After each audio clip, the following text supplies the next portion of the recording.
तो भृगुनंदी नाड़ी एक्चुअली है क्या? यहाँ से हम शुरू करते हैं। जस्ट शेयर अ प्रेजेंटेशन तो कन्वीनियंट रहता, आप लोग देख भी पाते। सो व्हाट इज भृगुनंदी नाड़ी? भृगुनंदी नाड़ी जो है ये हमारे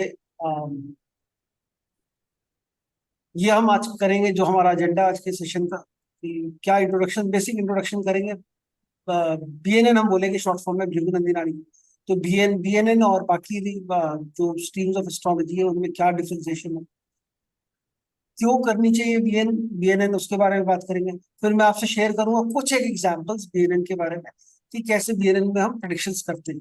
और एक दो एग्जांपल लेकर हम लोग ट्राई भी करेंगे, किसी की कुंडली में कोई कॉम्बिनेशन होगा तो उसके बारे में बात भी करेंगे कि कैसे करा जाता है, कितना ईजी है, कितना सरल है। और फिर उसके बाद क्या कोर्स होगा, जो कोर्स हमने 30 तारीख को कोर्स शुरू हो रहा है उसके बारे में बात करेंगे। और थोड़ा कैसे हम इसको इंटीग्रेट कर सकते हैं, इस पूरी लर्निंग को हमारी एग्जिस्टिंग एस्ट्रोलॉजी नॉलेज के साथ, उसके बारे में। तो मैं कभी भी इस चीज में विश्वास नहीं रखता कि आपने एक चीज पढ़ ली और आप कहें कि ये सब संपूर्ण है, स्पेशली एस्ट्रोलॉजी के लिए, और आपको कुछ और सीखने की जरूरत नहीं है। एस्ट्रोलॉजी के अंदर आप जितना सीखें उतना कम है, जितनी ज्यादा चीजें अलग अलग सीखें वो भी उतनी भी कम। It's a very vast thing, और जितना हमें आता होगा उतना आपको आगे चल के लगेगा कि हमें शायद कम आता है। उतने आपको सीखने की, और जितना सीखेंगे उतना और सीखने की आपकी इच्छा बढ़ेगी, क्योंकि जब आप सीखेंगे आप क्वेश्चंस पूछेंगे, और उन क्वेश्चंस के अगर आंसर एक जगह नहीं मिले तो आप दूसरी जगह उस क्वेश्चन के आंसर तलाशें। तो अभी तक जैसे हम जितने भी हम लोग कोर्सेज कराते हैं, जो हम कोर्सेज करते हैं एस्ट्रोलॉजी पे, उसमें हम पराशरी और पराशरी एस्ट्रोलॉजी के साथ हम नाड़ी एस्ट्रोलॉजी पढ़ते हैं। और काफी हद तक प्रिडिक्शन हम उसमें सीख पाते हैं, कैसे करना है क्या करना है, वो उसमें हमें जरूर। फिर भी लेकिन हमारे पास कुछ क्वेश्चंस रह जाते हैं जिनके आंसर्स हमें, सटीक आंसर्स, ये बीएनएन में मिल सकते हैं। हम बीएनएन की हम बात करेंगे। और तो सबसे पहले बीएनएन है क्या, भृगु नाड़ी है क्या? तो आपने भृगु संहिता का नाम सुना होगा। और नंदेश्वर ऋषि, या आप कहिए नंदी ऋषि। इसको कुछ लोग ऐसा भी बोलते हैं कि भगवान शिव ने भगवान पार्वती को कुछ बताया और वो नंदी ने सुना, और वो बेसिकली उसके थ्रू ट्रांसलेट होके आगे आई। तो अलग अलग स्टोरीज हैं इनकी, कहाँ कहाँ पे हुआ। बेसिकली भृगु संहिता, जो कि काफी क्लोज है अपने लाल किताब के हिसाब से, और नंदेश्वर ऋषि की जो कुछ प्लानिटरी कॉम्बिनेशंस पर उन्होंने रिसर्च करी उनके ऊपर है। तो उनको मिलाकर आरजी राव जी ने इसका, साउथ के कर्नाटका के बहुत लर्नेड स्कॉलर थे हमारे, ये आरजी राव जी, इन्होंने जोड़कर ये भृगु नाड़ी का वो बनाया। ये भृगु नाड़ी उन्होंने शुरू करी। और ये भृगु नाड़ी की आपको बस उनकी बहुत सारी बुक्स भी आरजी राव जी की, और बहुत सारी किताबें भृगु नाड़ी पे आपको मिलेंगी। बट लाइक आई सेड, किताबों में और पढ़ने में, मतलब किताबों को आंसर नहीं देना, तो आपका यही फर्क है बस। बाकी तो आप पढ़ सकते हैं, आपको क्वेश्चंस का आंसर किताबें नहीं दे पाती, इतना ही है। वरना हम सब लोग बहुत किताबें पढ़ के बहुत कुछ कर सकते हैं। खैर एनीवेज, तो ये हमारा, ये यहाँ का ओरिजिन है, आरजी राव जी ने बनाया। इंटरेस्टिंग क्यों है और कैसे, क्या डिफरेंशिएशन है दोनों के अंदर भृगु नाड़ी में? भृगु नाड़ी जो है हमारी, जो बाकी सब है वो प्लैनेट्स की मेन फंक्शंस पे डिपेंड करती है कि प्लैनेट कैसा है, किस भाव में बैठा है, किस भाव का लॉर्ड किस भाव में चला गया, ऐसा करके हम प्रिडिक्शंस करने की कोशिश करते हैं पराशरी में। तो केपी या नाड़ी के अंदर हम ये देखते हैं कि उसके प्लैनेट नक्षत्र सब लॉर्ड लेवल पे क्या क्या कॉम्बिनेशन बन रहे हैं, उसके हिसाब से प्रिडिक्शंस करते हैं। यहाँ पर हम ग्रह के कारक तत्व और राशियों के कारक तत्व के हिसाब से प्रिडिक्शन करते हैं। हर हाउस का एक कारक तत्व है, हर राशि का कारक तत्व है, और हर ग्रह का कारक, उनके कॉम्बिनेशन मिलाकर हम इसमें प्रिडिक्शंस करते हैं, विच बिकम्स वेरी सिंपल। हम सब जानते हैं, हमारे जिस समय हम पैदा हुए उस फर्स्ट हाउस में हमारा लग्न आता है, असेंडेंट की हम बात करते हैं, वो असेंडेंट होगी। अब यहाँ पर बीएनएन में कोई ऐसा फर्स्ट हाउस सेकंड हाउस कुछ नहीं है, जुपिटर जहाँ बैठा है वही हमारा लग्न है, कह लीजिए उसको, या आपको कह लीजिए जुपिटर के बेस पे लग्न होती है। तो सारी लग्न जो है, लग्न इज बेसिकली जुपिटर, जहां पे भी जुपिटर बैठा वो हमारा लग्न है। And Jupiter becomes a first house. Jupiter से हम अपनी हाउस की काउंटिंग शुरू करते हैं, जुपिटर हमारा फर्स्ट हाउस बन जाता है। जुपिटर को हम जीव बोलते हैं, यहाँ जुपिटर को हम जीव बोलते हैं। और यहाँ कोई लग्न का कंसेप्ट है ही नहीं, कोई हाउसेज और किसी और चीज का कोई कंसेप्ट। जो भी देखना है हमने, हम जुपिटर से देखेंगे। जुपिटर जहां भी बैठा है उसके वो फर्स्ट हाउस होगा, जुपिटर का अगला हाउस जो है वो हमारा सेकंड हाउस होगा, जुपिटर का तीसरा हाउस तीसरा हाउस होगा। इस तरीके से हम इसको देखते हैं। यहाँ पर हमारे जो बाकी बाकी एस्ट्रोलॉजी स्ट्रीम्स है वहां पे प्रिडिक्शन दशा अंतरदशा या दशा भुक्ति अंतर के हिसाब से करते हैं। यहाँ पर हम जो प्रिडिक्शंस करते हैं वो ट्रांजिट्स के हिसाब से, हर एक प्लैनेट का ट्रांजिट पढ़ा जाता है। चाहे वो छोटा प्लैनेट फास्ट मूविंग प्लैनेट हो, चाहे मून हो, चाहे वो मार्स हो, वीनस हो, उनका ट्रांजिट है। और फिर ट्रांजिट हमारे बड़े प्लैनेट्स का है, जो राहु, केतु, शनि और जुपिटर का है, उनके हिसाब से आपकी लाइफ की प्रेडिक्शन होती है। यहाँ पर बहुत सारे मल्टीपल चार्ट्स हमें पराशरी में तो बहुत सारे डिविजनल चार्ट्स देखने होते हैं, जो हमारे 16 डिविजनल चार्ट्स हैं वो हम पढ़ते हैं। उसके अलावा भी हम चार्ट्स पढ़ते हैं और अलग अलग चार्ट्स को समझ के हम लोग प्रिडिक्शन करते हैं। यहाँ पर एक ही सिंगल चार्ट है, उसी चार्ट का हम डायरेक्शनल चार्ट बनाते हैं। डायरेक्शनल चार्ट्स हम बनाते हैं और डायरेक्शनल चार्ट्स को उसी को यूज करते हैं सारी प्रेडिक्शंस करते हैं, और उसके अलावा हमें कोई चार्ट नहीं चाहिए। अगर आपको ट्रांजिट मालूम है कौन सी राशि में कौन सा प्लैनेट ट्रांजिट कर रहा है, तो आप समझ सकते हैं कि हमारा। और चलो मैं आप लोगों को एक प्रिडिक्शन भी, एक सरल सी प्रिडिक्शन बताने की कोशिश करूंगा। सब लोग अपनी अपनी कुंडलियों में ये ध्यान रखिएगा कि अच्छा अभी कौन सा मेजर ट्रांजिट होने वाला है। अगर आप लोग सब लोग एस्ट्रोलॉजी के ज्ञानी हैं तो हमारे गुरु गुरु गुरु का का, टॉरस में। हाँ टॉरस गुरु में। का, बिल्कुल बहुत बढ़िया, गुरु का टॉरस में ट्रांजिट होने वाला है बहुत जल्दी। गुरु जुपिटर ट्रांजिट होने वाला, कब होने वाला है? अभी 1 या 2 मई को हो जाएगा। ठीक है, जुपिटर का ट्रांजिट अभी 1-2 मई को हो जाएगा टॉरस में। सब लोग ये ध्यान रखिएगा, आपके टॉरस जहां पर भी है, ठीक है, उस राशि, उस टॉरस में कोई ग्रह है क्या? चलो छोड़ो, बाकी लंबा चौड़ा नहीं करेंगे। टॉरस में अगर कोई ग्रह बैठा है, जिसका जो जो ग्रह बैठा है उसको आप पकड़ के रखिए। वो कौन सा ग्रह बैठा, किसी का अगर हो सकता है ग्रह हो सकता है किसी का कोई ग्रह ना हो, तो कोई बात नहीं। टॉरस में अगर कोई ग्रह है तो हम उसकी प्रिडिक्शन करने की कोशिश करेंगे। सभी के लिए कॉमन, उसमें कोई अलग वो नहीं है, सब कॉमन होगा। हाँ, कुछ प्रिडिक्शन में वेरिएशन हो सकता है क्योंकि पूरी कुंडली में अलग अलग तरीके से होंगे, बट जनरल की प्रिडिक्शन जुपिटर का टॉरस पे हो रहा है, उसके अंदर कोई ग्रह है, तो मैं सारे ग्रहों के बारे में आपको बताऊंगा कि अगर जुपिटर शनि के ऊपर ट्रांजिट करेगा तो क्या होगा, जुपिटर उसके ऊपर ट्रांजिट करेगा तो क्या होगा। और लेकिन प्रिडिक्शन में थोड़ा सा वेरिएशन आ सकता है। वाई? बिकॉज अंदर के जो कॉम्बिनेशन है कुंडली के लग्न चार्ट के वो हमें नहीं मिलती। फिर उसके बाद हम ये ट्रांजिट्स में हम लोग प्रिडिक्शन करते हैं सारी। और आप लोगों ने जो भी पहले एस्ट्रोलॉजी जिसने भी पढ़ी है मेरे से, मैंने हमेशा आप लोगों को मून का ट्रांजिट के बारे में इन फीमेल चार्ट हमेशा बताया कि मून जब नेटल मार्स के ऊपर ट्रांजिट करता है या नेटल मार्स को एक्सपेक्ट करता है तो उस समय वो फीमेल मेंस्ट्रुअल साइकिल की डेट आती है। ये भी बीएनएम का ही कॉन्सेप्ट है, ये भी भृगु नाड़ी का ही कॉन्सेप्ट है, जो मैं पराशरी में या नाड़ी में कहीं पर भी एस्ट्रोलॉजी में मैंने हमेशा यूज करता है। तो ऐसे बहुत सारी चीजें जो हेल्प करती है हमें कोई भी कुंडली को अच्छे से पढ़ने। और यहाँ पर हम कोई प्लैनेट की स्ट्रेंथ वहां पर इंपॉर्टेंट है, अलग अलग तरीके से देखते हैं। यहाँ भी इंपॉर्टेंट है प्लैनेट की स्ट्रेंथ, लेकिन यहाँ हम कॉम्बिनेशन ऑफ प्लैनेट्स से, हर प्लैनेट्स के अपने कॉम्बिनेशन, अलग अलग तरीके से कॉम्बिनेशन बनते हैं, उन कॉम्बिनेशन को स्टडी करके हम प्रिडिक्शन देते हैं। मतलब, और यहाँ पर दूसरी सभी ब्रांचेस ऑफ एस्ट्रोलॉजी में हमें टाइमिंग की एक्यूरेसी चाहिए। किस समय कोई पैदा हुआ उसकी एक्यूरेसी बहुत इंपॉर्टेंट है। यहाँ पर हमें टाइम एक्यूरेसी की कोई खास ज्यादा जरूरत नहीं है। पूरे दिन में वो कभी भी कोई भी पैदा हुआ है हम उसके हिसाब से भी प्रिडिक्शन कर सकते हैं। अब आप कहेंगे, मेरे मेरे जहन में भी ये सवाल आता है कि भाई एक दिन में इतने सारे लोग पैदा हुए कि सबकी प्रिडिक्शन हम एक साथ दे देंगे, एक जैसी दे देंगे। वो कैसे देंगे, क्या देंगे, सही होती है गलत होती है? जब आप इसको सीखेंगे और जब अप्लाई करेंगे तब समझ में आएगा कितनी सटीक जाती है और कैसे जाती है। हाँ, देश काल पात्र जिसको हम बोलते हैं टाइम प्लेस कंडीशन, उसको तो कंसिडर करना ही है, लेकिन उसके अलावा कैसे हम प्रिडिक्शन दे सकते हैं और कितनी एक्यूरेसी के साथ दे सकते हैं, वो इसका वो अलग ही लेवल पे यहाँ पे एक्यूरेसी आती है। एंड बहुत अच्छी एक्यूरेसी के साथ हम दे सकते हैं। और यदि अगर आप इसको कंबाइन कर लेते हैं बाकी चीजों के साथ तो बहुत आप मतलब आपकी प्रिडिक्शन एक सर्टन नेक्स्ट लेवल पे पहुंच जाती है। अब ये क्यों सीखनी चाहिए बीएनएन? जैसे मैंने बोला, हम एक टाइप ऑफ एस्ट्रोलॉजी जानते हैं, दूसरी टाइप ऑफ एस्ट्रोलॉजी जानते हैं, और भी अलग तरीके का आप जानते होंगे, लेकिन इस बीएनएन के अंदर एक चीज है जिसको हम बोलते हैं वाव फैक्टर। अगर सामने कोई आपके आया है, बैठा है, उसकी कुंडली देखकर आपने उसको ऐसी 2-4 बातें बता दी जो उसको नहीं मालूम, जैसे आप सरप्राइज होते हैं, जिसने भी अपनी पाम रीडिंग कराई है वो सरप्राइज हो जाता है कि कैसे मालूम है मेरे फादर का नाम, मदर का नाम। ये ऐसे इसमें भी बता सकते हैं आप कि आप भाई कितने, आप कितने भाई हैं, आप सबसे बड़े हैं कि नहीं है, आपके वाइफ के कितने भाई होंगे, वाइफ कितने होंगे, ये इस तरह की चीजें, फादर के कैसे होंगे, आपके जन्म के बाद क्या क्या चेंजेस हुए आपकी लाइफ में।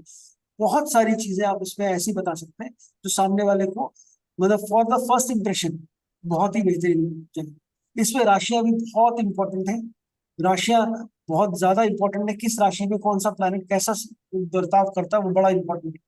साथ में इसमें हमारे जो प्लैनेट के कारक तत्व हैं, जो भावों के कारक तत्व हैं, वो भी बहुत important। और जो किसी और फॉर्म ऑफ एस्ट्रोलॉजी में नहीं अवेलेबल है वो भी इसमें आंसर मिलेंगे। खास तौर पे जो हमारे पास्ट लाइफ या कर्म सिद्धांत के ऊपर जितनी भी बातें हैं उन सब के आंसर भी इसमें मिलते हैं, और बहुत अच्छे आंसर मिलते हैं, बहुत अच्छी एक्सप्लेनेशन मिलती है। फिर यहाँ की इसकी अप्रोच थोड़ी फिलोसफिकल है, इतनी हम मैथमेटिकल अप्रोच नहीं है बिल्कुल, थोड़ी फिलोसफिकल है। लेकिन हाँ, इससे फायदा ये है कि हम इमीडिएट प्रोडिक्शन कर सकते हैं। फर्स्ट क्लास से आप प्रोडिक्शन सीख सकते हैं, पहली क्लास से आपको प्रोडिक्शन करना आता है। तो ये हमारा पूरा बीएनएन का इसलिए हमें बीएनएन सीखना चाहिए। अब आप बात करते हैं हम कैसे इसमें प्रोडिक्शंस करेंगे, या प्रोडिक्शंस को कैसे हमने करना है, किस तरीके से देखना है। जैसे मैंने बताया आपको कि जुपिटर जो है वो हमारी वो जीव लग्न है। जुपिटर हमारी कुंडली के अंदर जहां पर भी बैठा है वो हमारा जीव लग्न है, वही लग्न है। और जुपिटर के जो नेक्स्ट, यहाँ पे हम ऐसा कह सकते हैं कैसे हमने देखना, मतलब इसका मेथडोलॉजी जो है इसके प्रेडिक्शंस की, वो मैं बता देता हूँ। हर एक दो भागों में डिवाइडेड है, जीव और अजीव नाड़ी। मतलब हर प्लेनेट के अंदर एक जीव तत्व है, एक अजीव तत्व है। एक क्या, एक से ज्यादा भी जीव हो सकते हैं, एक से ज्यादा भी अजीब हो सकता है। हर हाउस के अंदर भी जीव और अजीब दोनों हो सकते हैं। हर हाउस के अंदर भी आपको जीव और अजीब मिलेंगे, कोई जीव तत्व मिलेगा, कोई अजीब तत्व मिलेगा। उनके कॉम्बिनेशन से हम सारी प्रेडिक्शन कर सकते हैं। बहुत सिंपल है। मान लीजिए जीव और अजीब की अगर हम बात करते हैं तो जैसे जुपिटर के अंदर, जुपिटर का जीव तत्व जो है, जीव जो है वो सेल्फ है, आप खुद हैं। और अजीब तत्व जो है जुपिटर का वो है रिलीजन। मतलब वो रिलीजन हो गया, विजडम हो गया, गाइड हो गया, फिलोसफर हो गया, पब्लिक एक्टिविटी हो गया, ये सारी चीजें जुपिटर के अजीब तत्व में आती है। जो हमें मालूम है जुपिटर का जो विजडम या नॉलेज वाला पार्ट है। सूर्य जो है, सूर्य जो है इसके अंदर जीव जो आता है, फादर का भी कारक सूर्य है और आपके बेटे का भी कारक सूर्य है। यहाँ पे थोड़ा सा ये फर्क है, कुछ चीजों का फर्क है इसमें पराशरी में और इसमें। तो यहाँ सन जो है फादर, और सन आपके बेटे का भी एक ही है। अजीब जो चीजें आती हैं सूर्य के अंदर, वो आपकी ईगो आती है, गवर्नमेंट आता है, फेम आता है, स्टेटस आता है। ये सारी हमारी आपकी लीडरशिप क्वालिटीज आती हैं। ये सारी चीजें हमारी एटीट्यूड आता है, ये जितनी भी सॉफ्टवेयर चीजें, ये सारी हमारी अजीब तत्व है। चंद्रमा हमारी मदर का कारक है। इसमें मदर में चंद्रमा जीव कारक जो है वो मदर है। और अजीब कारक चंद्रमा का माइंड है, चेंज है, ट्रैवल है, ब्लेम है। ब्लेम्स लगना है आपको जो, और किसी तरीके का चेंज या मूवमेंट हम कहते हैं वो हमारा चंद्रमा में आता है।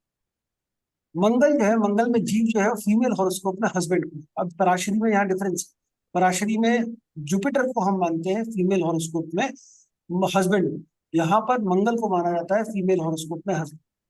और मार्स का जीव कारक है हमारा, ब्रदर भी हमारा जीव कारक है। अजीव कारक में हम बात करते हैं प्रॉपर्टी आता है, एक्सीडेंट आता है, सर्जरी आता है, और जो भी प्रॉब्लम्स हमारे को फेस होती है वो सारी हमारी अजीब आती है। वीनस मेल हॉरोस्कोप में वाइफ का कारक है, और सिस्टर का कारक है, डॉटर का कारक है। अजीब उसमें मनी है, फिनेंसेस है, पैसा है, लग्जरी है, फाइन आर्ट्स है, आपकी खुशियां हैं, लग्जरी है, कंफर्ट्स है। ये सारी कहानी हमारी वीनस।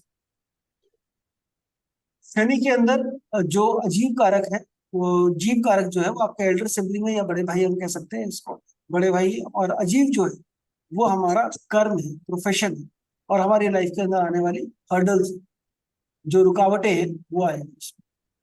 राहु में जीव जो है वो पेटर्नल ग्रैंड पेरेंट है, और नई जो, और अजीब जो है वो प्रॉब्लम है, इल्यूजन्स है, और न्यू बिगिनिंग्स है। केतु के अंदर अगर हम बात करते हैं तो जीव जो है वो मैटरनल ग्रैंड पेरेंट है, और अजीब जो कारक है उसके अंदर एंड है। जैसे राहु बिगिनिंग है, तो केतु जो है वो एंड है। Ketu is basically end of everything, and tension occult है केतु के वो वाले कारक। इसी तरीके से अगर हम देखें हमारे हाउसेस के कारक कौन से, हाउसेस में भी एक दो जीव कारक। अच्छा चलो इसी को पढ़ने की कोशिश करें। तो आप लोगों के कॉम्बिनेशन में मान लीजिए किसी के कुंडली में मेल हॉरोस्कोप में किसी का वीनस के साथ कोई कॉम्बिनेशन, हमने कैसे पढ़ना है इसमें, कॉम्बिनेशन को कैसे पढ़ना वो समझ लेते हैं। कोई भी दो कॉम्बिनेशन होंगे, जो भी कॉम्बिनेशन हैं आपकी कुंडली में, मतलब जो भी प्लैनेट दोनों एक ही घर में एक साथ बैठे हैं, उन प्लैनेट्स को आपने सिर्फ इतना देखना है, डिग्री किसकी कम है किसकी ज्यादा है। जो भी दो प्लैनेट है उनमें से चेक करिएगा आपकी डिग्री किसकी ज्यादा है किसकी कम है। जैसे मान लीजिए आपके किसी हॉरोस्कोप में किसी का वीनस सन का कॉम्बिनेशन, वीनस मून का, वीनस सन, वीनस सन मर्क्यूरी तीनों वीनस कंबाइन। सन मरकरी तीनों कंबाइंड है।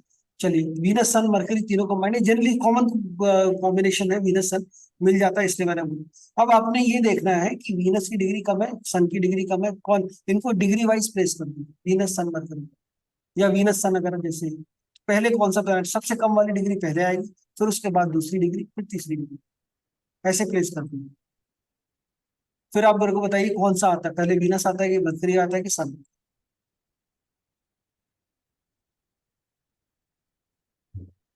तो हम ऐसा मान लेते हैं, चलिए वीनस और सन का कॉम्बिनेशन आ रहा है, पहले वीनस आ रहा है फिर सन आ रहा है। अगर वीनस, अच्छा अब हमने कैसे बनाने कॉम्बिनेशन और कैसे प्रिडिक्शंस करनी है, किसी भी प्लेनेट का हम अगर जीव कारक ले रहे हैं, मतलब अगर हम जीव ले रहे हैं एक प्लेनेट का, तो हम दूसरे प्लेनेट का अजीब लेंगे और दोनों का जीव नहीं लेंगे। मतलब अगर वीनस वाइफ को डिनोट कर रहा है, सन फादर को कर रहा है, तो हम ये कभी नहीं बोलेंगे कि वाइफ के फादर, फादर की वाइफ कैसी है, तो वाइफ के फादर के बारे में नहीं बोलेंगे, ना फादर की वाइफ के बारे में बोलेंगे।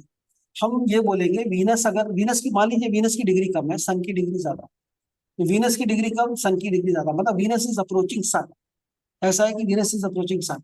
यहाँ पर ये होगा कि वीनस के कैरेक्टरिस्टिक्स इसमें आ गए, सन में आ गए, वीनस अपना छाप जो है वो सन में देगा। तो वीनस की डिग्री कम है सन की डिग्री ज्यादा है, तो हम ये बोलेंगे कि वाइफ का नेचर कैसा, वाइफ के अंदर ईगो होगी, वाइफ के अंदर, वाइफ जो है अथॉरिटेटिव होगी, वाइफ का जो नेचर होगा वो थोड़ा लीडर, उसके लीडरशिप क्वालिटी या स्टेटस या फेम, उस सब चीजों की हम बात कर सकते हैं। यही उल्टा होगा, सन अगर पहले है वीनस बाद में है, तो हम बोलेंगे कि फादर जो है, फादर पैसे वाला होगा, फादर वेल ड्रेस्ड होगा, फादर ब्यूटीफुल, या जिसे बोलते हैं ना वीनस की क्वालिटीज फादर के अंदर मिलेगी, लग्जरी कंफर्ट्स पसंद करने वाला।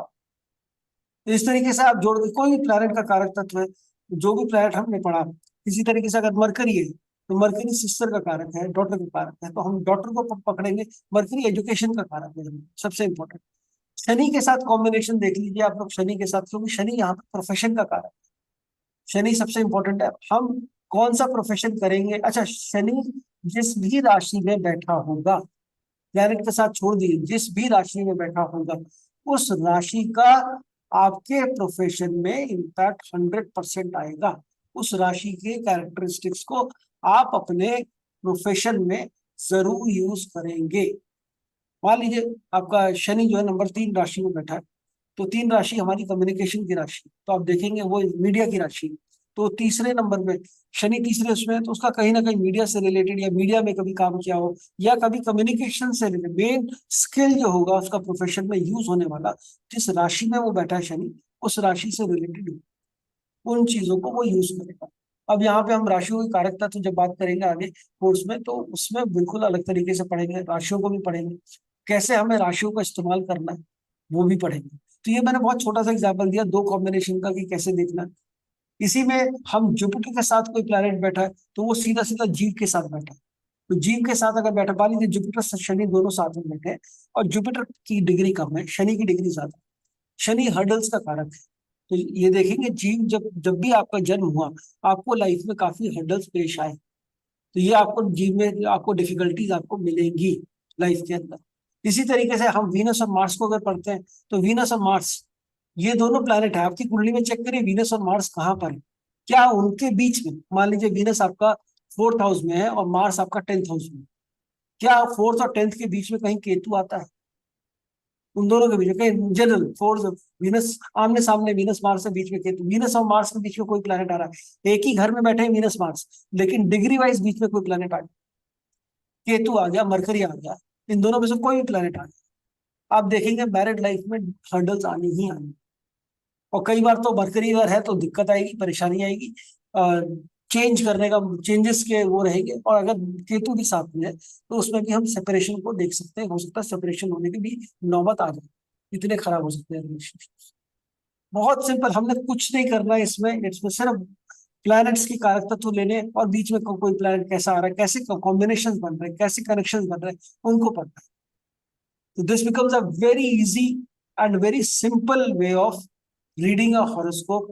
एंड ये वाली जो हम कॉम्बिनेशंस की बात कर रहे हैं, किसी को भी बताएंगे वो कभी ऐसा नहीं कहेगा कि ये सही नहीं है या ये चीज ठीक नहीं बन रही।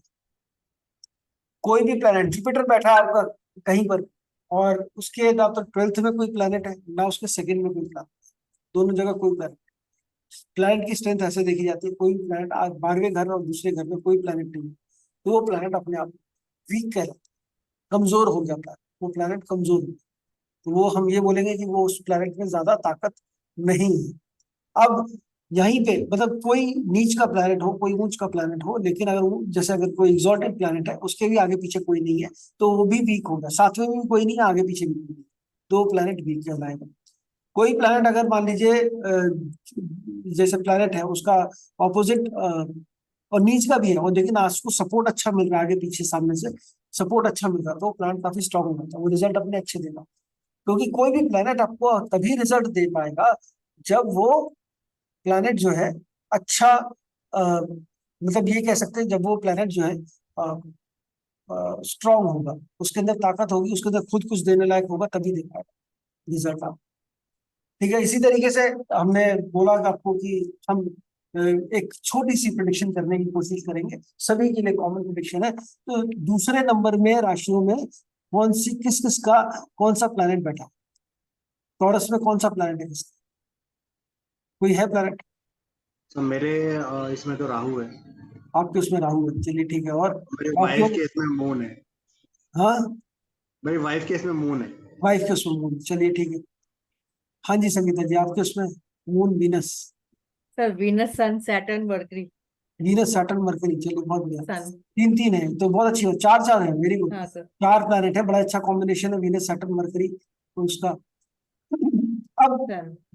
जब भी जुपिटर ट्रांजिट करेगा, या आप लोग देख लीजिए, जुपिटर ट्रांजिट जब भी करता है किसके ऊपर, वीनस के ऊपर करेगा, तो ये क्योंकि अच्छी बात है से शुरू करते हैं। वीनस के ऊपर करेगा तो समझो ये बहुत बढ़िया आपका धन का योग, ये आपको, क्योंकि वीनस कारक है यहाँ पर पैसे का। मनी देखते तो हम वीनस, जो भी पैसा आपके पास है वो वीनस से देखते हैं। वीनस अगर अच्छा वेल प्लेस्ड है, अच्छा सपोर्ट मिल रहा है वीनस को प्लैनेट्स के साथ, तो पैसे पैसे अच्छे मिलेंगे। और ऐसे ही नहीं सिर्फ इसका मायूस मत होइए अगर 2 नंबर में कोई नहीं है, 2 नंबर से 5वीं राशि, 2 नंबर से 9th राशि में कोई प्लैनेट बैठा है तो उस पर भी लगभग बराबर का असर आएगा। तो 5th और 9th में ट्राइन्स में, मतलब टॉरस का ट्राइन 2 नंबर से 5 गिनेंगे तो कौन सा नंबर आया, 2 से 5 गिन के देखिए, 2 3 4 5 6, वर्गों में कोई प्लैनेट हो, फिर 7 8 9, दो सैटर्न। नंबर से अ, तीन, सैटर्न में हो। नहीं 3 2 3 4 5 6 7 8 9, 9 नंबर में है तो वर्गो और 9th, 6 और 9 नंबर में कोई प्लैनेट बैठा है तो उसके अंदर भी आपको ये जुपिटर का रिजल्ट देखने को मिलेगा। हाँ जी माधुरी जी। सर आपने कहा कि लग्ना हमें जुपिटर को मतलब लेना है, तो हाँ, लग्ना प्लेस जुपिटर को रख के आप 2 को नहीं नहीं देखने नहीं बोल रहे हैं या? नहीं नहीं नहीं, 2 नंबर मैं कह रहा हूँ, राशि कहीं पर भी कुंडली में 2 नंबर राशि कहाँ पर, अच्छा, 2 इसमें नंबर नहीं। राशि जनरल मतलब लग्न कुंडली में? हाँ, लग्न कुंडली में 2 नंबर राशि में कोई प्लैनेट बैठा है क्या? नहीं सर, वीनस की राशि है बट कोई प्लैनेट बात कुछ नहीं, भी 6 नहीं है। नंबर में बैठा है, 9 नंबर में बैठा है, उसमें भी चेक कर सकते हैं। दो, अच्छा, 6 छह, नंबर नौ, में नहीं तो? तीनों, इन तीनों में कोई भी प्लैनेट बैठा है तो आप चेक कर सकते हैं। अगर नहीं बैठा तो कोई भी शांति रखिए, कोई दिक्कत नहीं, फिर ये थोड़ा सा कोई और बाकी प्लैनेट तो घूम रहे हैं ना कुछ तो वो लोग भी हरकतें करते रहे। अब देखिए बड़ा इंटरेस्टिंग है, जुपिटर वीनस जो है मेल कुंडली के अंदर, वीनस जो है ये हमारा वाइफ का कारक है, और जुपिटर जो है वेल्थ का भी कारक है। तो मेल कुंडली के अंदर जो भी मेल कुंडली है, अगर उसके अंदर ट्रांजिटिंग जुपिटर वीनस के ऊपर आता है, नेटल जुपिटर वीनस के ऊपर आएगा, वो आपका उस समय फाइनेंसिस में ग्रोथ देगा, आपके पैसे बढ़ेंगे, कहीं ना कहीं से पैसा आपको प्राप्त होगा। दूसरा, अगर शादी नहीं हुई है तो ये शादी कराने का भी बड़ा अच्छा टाइम आता है। हाँ, अब डिपेंड करेगा एज कितनी। अब आप ऐसा मत बोलिएगा कि अगर कोई बच्चे की कुंडली में कोई शादी नहीं होगी उसमें नहीं, बट हाँ जुपिटर का एटलीस्ट दूसरा या तीसरा राउंड होगा तो हम शादी की बात कर सकते हैं, स्पेशली तीसरे राउंड में 24 साल के बाद। तो वो अगर उसमें अगर आपके टॉरस के ऊपर आता है तो हम ये बोल सकते हैं ये यहाँ पर शादी होने के चांसेस है। इसके बाद अगर हम देखते हैं जुपिटर का, अगर हम वीनस से पैसा आ गया, शनि के ऊपर अगर जुपिटर ट्रांजिट कर रहा है, किसी का भी शनि है अगर 2 नंबर 6 नंबर 9 में, तो वीनस अगर उसके ऊपर ट्रांजिट करेगा तो वो प्रोफेशन में, क्योंकि प्रोफेशन का कारक है शनि, तो प्रोफेशन के अंदर ग्रोथ देगा। प्रोफेशन के लिए बहुत अच्छा, प्रोफेशन में कोई बहुत बढ़िया ग्रोथ या बहुत बढ़िया चेंज या बहुत बढ़िया अच्छा अच्छा कुछ आता है। जुपिटर राहु के ऊपर ट्रांजिट करे, मतलब राहु के ऊपर ट्रांजिट करेगा तो फिर वो थोड़ा सा कष्ट देने वाली कहानी आएगी आपको। फिजिकल कष्ट भी हो सकता है, या फिर ये कहेगी राहु राहु देखिए, राहु पे और भी आपको हमें कॉम्बिनेशन स्टडी करने पड़ेंगे कुंडली के अंदर। ऐसा भी हो सकता है कुछ बम्पर कुछ दे दे, बहुत बढ़िया कुछ दे दे, तो हम तो यही मानेंगे कुछ बहुत ही अच्छा कुछ मिलेगा, क्योंकि जो राहु यहाँ पर वीनस का और विकराल रूप हम कहते हैं, और इसको राहु जो है वीनस के बहुत कुछ अच्छा दे सकता है। केतु के ऊपर जब आएगा, जुपिटर केतु के ऊपर आया, तो यहाँ पर हम ये कह सकते हैं कि वो आदमी थोड़ा सा मटेरियलिस्टिक चीजों से दूर हट जाएगा, पैसा वैसा उसको नहीं चाहिए। वो ऐसा बोलेगा मुझे पैसे वैसे से मतलब नहीं है, मुझे थोड़ा सा बुद्धम शरणम गच्छामि वाला उसको आ जाएगा कि मैं थोड़ा बहुत मेरे को अभी वो करना है, मैं अलग स्पिरिचुअलिटी की तरफ ज्यादा भागेगा, उसकी तरफ नहीं जाएगा मटेरियलिस्टिक चीजों को। मंगल के ऊपर आया, ये थोड़ा सावधानी वाला वो है, क्योंकि यहाँ पर कोई ना कोई injury accident, Mangal accident injury surgery in सब का कारक है, कुछ ना कुछ बीमारी होने के चांसेस भी बढ़ जाते हैं जैसे जुपिटर मंगल के साथ। लेकिन यहाँ पर सिर्फ ऐसा डरने की जरूरत भी नहीं है, क्योंकि अभी पूरी कुंडली हमने देखी नहीं है किसी की, तो हम ऐसा बोल भी नहीं सकते 100%। बट जेनरिक बात, जेनरिक थोड़ी बहुत प्रॉब्लम्स लाइफ में आती है जब भी वो मेलेफिक के ऊपर आएगा, ये मार्स के ऊपर आएगा। जुपिटर मून के ऊपर आएगा तो कंफर्म कोई ना कोई चेंज लाइफ में जरूर, ट्रैवल हो सकता है, कहीं ना कहीं घूमने जा सकते हैं, ट्रैवल के लिए सिग्निफाई कर सकता है, और साथ में लाइफ में कोई चेंज भी ला सकता है, कोई ना कोई चेंज लाइफ में आएगा। तो ये जिसके प्लैनेट ऐसे दिखे 2, 6, 9, इन 3 राशियों में जो भी प्लैनेट बैठे हैं, हम सारे प्लैनेट पढ़ रहे हैं, उनमें आएगा। जुपिटर मरकरी के ऊपर आ गया तो कुछ ना कुछ आप पढ़ाई का, मरकरी एजुकेशन का कारक, मरकरी आपका सिस्टर, आपकी डॉटर का कारक है, तो सिस्टर या डॉटर की लाइफ में कोई अच्छा कुछ होना, या फिर ये भी कह सकते हैं हम मरकरी जो है आपकी एजुकेशन वाली जो बात है, मरकरी यहाँ पर बीएनएन में लैंड का भी कारक है, तो लैंड रिलेटेड कोई चीज मिल जाएगी, भूमि का भी कारक है, तो वो लैंड रिलेटेड कुछ डील्स हो सकती हैं मरकरी के अंदर। मरकरी जुपिटर मरकरी के ऊपर आता है, तो हम ये कह सकते हैं कि एजुकेशन रिलेटेड हम कुछ काम कर सकते हैं, एजुकेशन आप कुछ ना कुछ पढ़ाई जरूर करेंगे उस पीरियड के अंदर, कोई लर्निंग आप नई किस्म की लर्निंग लेंगे। जुपिटर इसी तरीके से हमारा अगर मान लीजिए आ रहा है किसके ऊपर, तो हमने कौन कौन से ग्रह कर दिए, सारे का सन के ऊपर आ रहा है, तो सन तो बहुत अच्छा, फादर से रिलेटेड कोई चीज हो सकती है, और या फिर हम ये कहें कि फादर भी हो सकता है, प्लस आपके बेटे से रिलेटेड कोई चीज हो सकती है, या फिर आप ही से रिलेटेड हम ये कह सकते हैं आपकी लाइफ में कोई अच्छा there could be something good fame, name fame मिलने के चांसेस, जुपिटर सन के ऊपर है तो नेम फेम भी आपको दे सकते हैं। तो ये sun moon Mercury Mars Rahu Ketu Shani सारे कर लिए, तो ये आप देख लीजिए, अगर कोई है तो अगला साल आप 1 साल ये एक्सपेक्ट कर सकते हैं ये सब चीजें होंगी। अब ये एग्जैक्टली कब होंगी फलित, किस महीने किस दिन कैसे होंगी, इसके लिए हमें आगे चीजें पढ़नी पड़ेगी। जुपिटर का ट्रांजिट हम मंथली कैसे देखते हैं, जुपिटर का ट्रांजिट हम डेली कैसे, तो ये खैर हम कोर्स में पढ़ेंगे। और जुपिटर, इसके जुपिटर के साथ साथ इसमें हम जो टाइमिंग ऑफ इवेंट्स है वो हम प्रोग्रेशन से भी देखते हैं, वो हम प्रोग्रेशन से भी देखते हैं, ये प्रोग्रेशन वाली कहानी भी उसमें पढ़ते हैं, उससे भी हम चीजें देखकर काफी एक्यूरेटली, मतलब डेथ ऑफ एनी रिलेटिव या डेथ ऑफ एनी, वो उसके ऊपर क्या डेंजर आ सकता है, लाइफ थ्रेटनिंग हो सकता है, वो कहानी भी हम लोग जनरली इसमें प्रोग्रेशन में पढ़ सकते हैं, तो वो चीजें भी इसमें प्रिडिक्ट होती है। और ये सिर्फ ये तो मतलब ये बहुत मैंने बेसिक एकदम हल्का सा एग्जांपल दिया, मतलब इसमें कोई कुछ पढ़ाया नहीं है, कुछ अलग नहीं है, बट ये ट्रांजिट हमने ट्रांजिट क्योंकि पराशरी में हम उस हिसाब से देखते नहीं, ना ही हम और कहीं पे इतने इस तरीके से सारी प्रिडिक्शन ट्रांजिट से करें, ऐसा नहीं है। बट आप जब देखेंगे किसी का चार्ट स्टडी करेंगे, और अगर आपको कोई आंसर नहीं मिल रहा है पराशरी में या नाड़ी में, आपको भृगु नंदी नाड़ी में 100% आंसर मिल रहा है, ये मैं ये मैं आपको कह सकता हूँ। और इसमें भृगु नंदी नाड़ी के अंदर जो हम कहें कि हमें आंसर और ये ऐसे होते हैं ना कई वाले जो हमारे पास्ट लाइफ कर्मों के हिसाब से क्वेश्चन है, कि उसमें कि ये कि क्यों हुआ मेरे साथ, ऐसा क्यों हुआ, वैसा क्यों हुआ, तो इन सब चीजों के भी आंसर आपको मिलेंगे। और इसमें हम इसका एक और चीज बड़ी इंटरेस्टिंग इसमें भी, हम कहे रेमेडीज, क्योंकि सबको रेमेडीज चाहिए होती है, रेमेडीज वाली कहानी, इसमें कोई खास रेमेडीज नहीं। हालांकि हम करेंगे रेमेडीज को कोर्स में और थोड़ा एडवांस लेवल की रेमेडीज करेंगे, बट ऋषियों ने कोई रेमेडीज नहीं बताई। जो ओरिजिनल है वो कहता है कोई रेमेडी वेमेडी नहीं है, और रेमेडी होती तो किसी को कोई दुखी ना होता। ठीक है, कोई भी अमीर से अमीर आदमी कोई भी होता तो उसको कोई दुखी ना मिलता अगर रेमेडीज एक्चुअली काम करती थी। तो रेमेडीज जो है वो और जितने अमीर लोग हैं, जितने नेता लोग हैं, मतलब मैं तो हमेशा इसे अपने फेवरेट पॉलिटिशियन का एग्जांपल देता हूँ, राहुल गांधी का। अगर रेमेडीज होती तो राहुल गांधी 100% जीतते। ठीक है, कोई ना कोई रेमेडी तो कर ही लेते। तो ये सारे कोई सारे कर सकते थे, कोई जो किसी ने कोई वोट नहीं। तो ऐसा क्यों, तो रेमेडी तो इसलिए रेमेडी, लेकिन हाँ कोर्स में हम लोग एडवांस रेमेडीज की भी बात करें। तो ये है, इसके ऊपर कोई क्वेश्चन अभी तक, एनी क्वेश्चन ऑन दिस, जो भी हमने अभी तक थोड़ी बहुत भी बात करी। सर एक क्वेश्चन है। हाँ जी अ, बोलिए। जैसे आप बता रहे थे जुपिटर का ट्रांजिट हो रहा है, बट अगर उसमें कोई हाउस में कोई प्लैनेट नहीं है, बट वो सेवेंथ हाउस में ट्रांजिट हो रहा है, उसका भी इम्पैक्ट पड़ेगा, उस हाउस की चीजें बढ़ेंगी, समथिंग लाइक दैट? उसका हमने हमने प्लेनेट के ऊपर ट्रांजिट बात करी, हाउस, यहाँ हाउस खत्म हो जाता है, यहाँ अच्छा। राशि है, हाउस का कोई मतलब नहीं। हाउस तो वही हो गया, जो हाउस का कोई लेना देना नहीं। House okay. 7 हाउस 8 हाउस कुछ नहीं है। जहाँ पे जुपिटर बैठा है वो फर्स्ट हाउस, जुपिटर से दूसरा हाउस है वो सेकंड हाउस, जुपिटर से हम्म। तीसरा हाउस है वो थर्ड हाउस, वो चीज है। हम्म।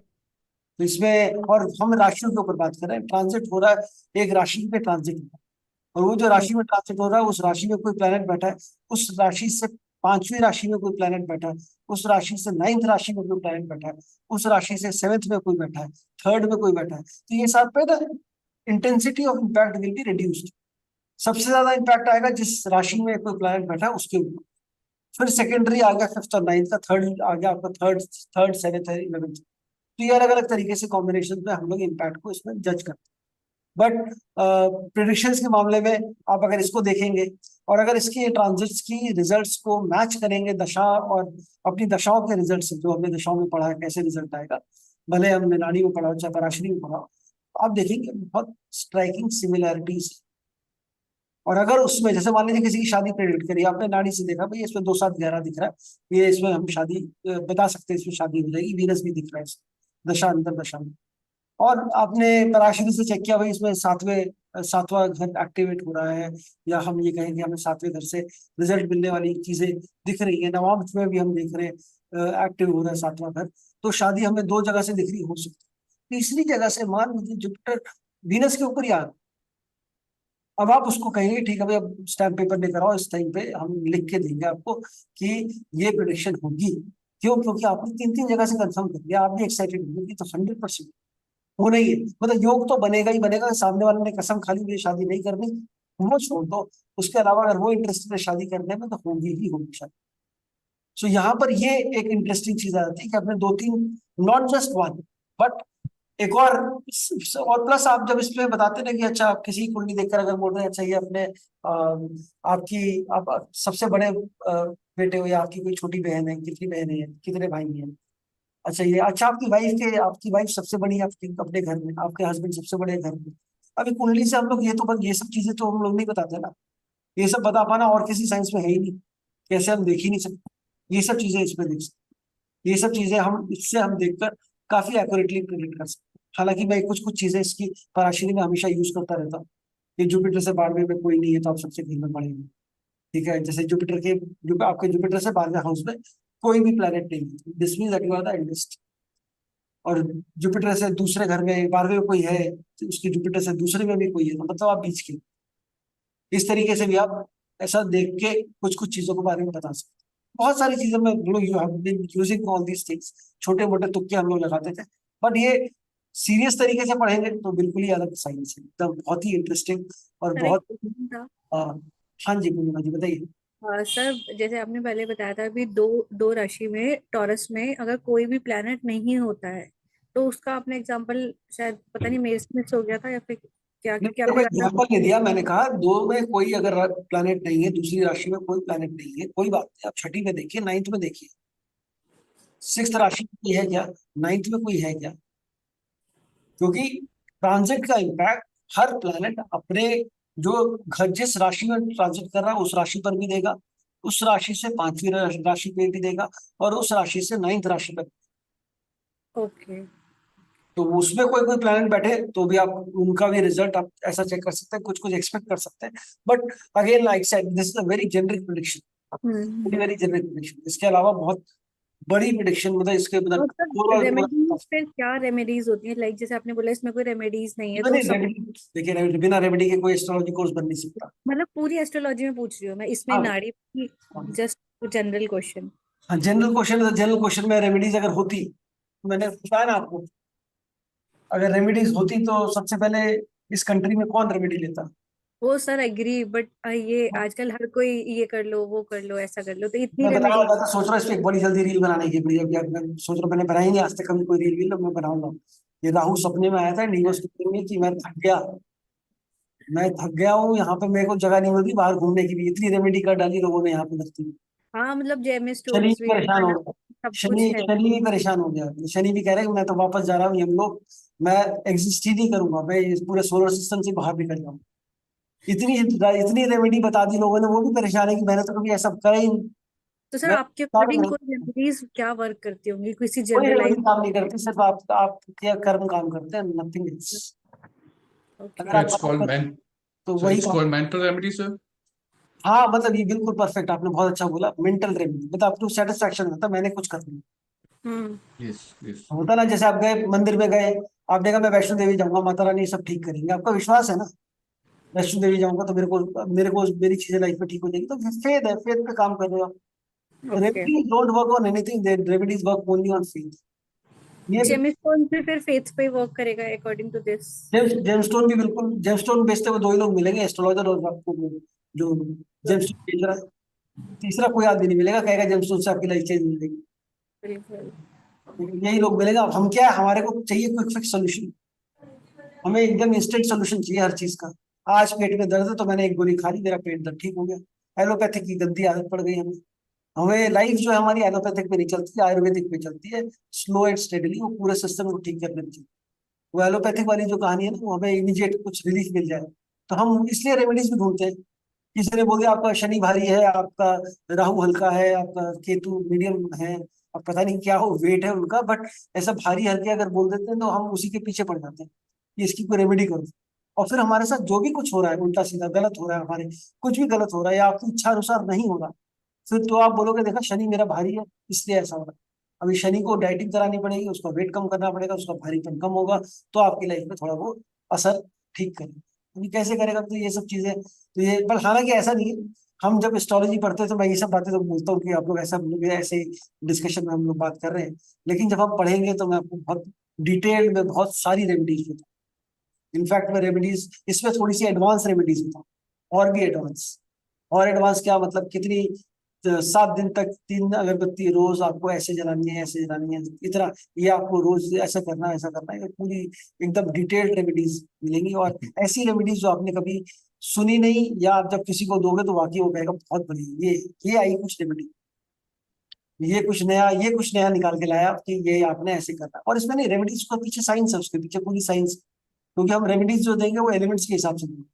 फायर एलिमेंट की अगर रेमेडी देनी है तो उसमें हम अगरबत्ती जलवा देंगे, वाटर एलिमेंट की देनी है तो उसमें हम कुछ जल प्रवाह करवाएंगे, कितने दिन तक कितना क्वांटिटी कितना ग्राम का क्या चीज जल प्रवाह करवानी है, वो हम बात करेंगे ना, वो वैसा सा कुछ देंगे। ऐसा नहीं कि करते रहो एक time one time remedy. Life में वन टाइम रेमेडी कौन सी करनी है आपने, उसके बारे में बात करेंगे। इस साल आपने कौन सी रेमेडी करनी है वर्षफल के हिसाब से, वो भी हम बात करेंगे। और जेनरिक आपको ट्रांजिट्स के हिसाब से कौन सी रेमेडी करनी है उसकी भी बात।